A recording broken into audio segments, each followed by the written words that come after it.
Hello everyone, mga boss idol. Nandito tayo ngayon sa Mulito sa Alabang. So, day tour lang tayo, mga bandang 12 in the afternoon na ito. Napansin, ganda kasi dito, kaya shinare ko. Mulito, Alabang. Dami ditong sports car pag Sunday tsaka Saturday. May mga Ferrari pa nga doon, nakahilera, hindi ko lang nakuhaan. Pero dito meron din mga sports car pa din sa mga gilid-gilid. Yun, ang ganda rito sa sa Molito, mag-ikot-ikot.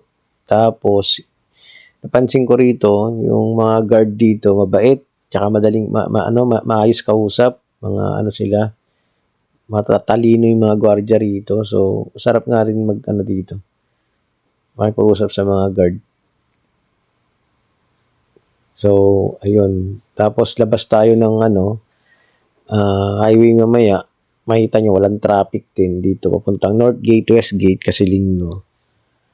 So, hindi ka pa nakapunta ng Molito dito sa Alabang. Ito po ang itsura niya. Kaya, shinare ko rin itong video natin kung paano, kung ano itsura dito. Ganda ng yellow na kotse yun.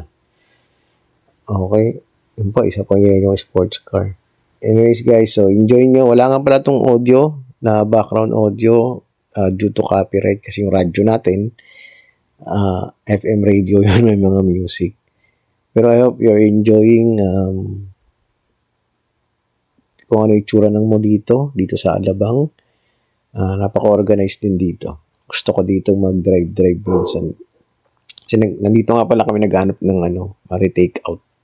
Nag-end up kami dun sa may palabas din. Okay guys, so enjoy. Watch nyo lang at thank you sa inyong support. Have a wonderful day. Have a nice day. God bless and take care. Sana tapusin niyo yung video guys. Mamaya ang luwag dun sa labas papuntang North Gate, West Gate. Tsaka ang gaganda ng buildings dun sa papuntang expressway ng Alabang. Kung hindi pa kayo nakakapasyal ng Alabang North Gate or balak nyo magtrabaho doon, panoorin nyo yung video hanggang matapos para makita nyo kung ano yung tsura ng Alabang.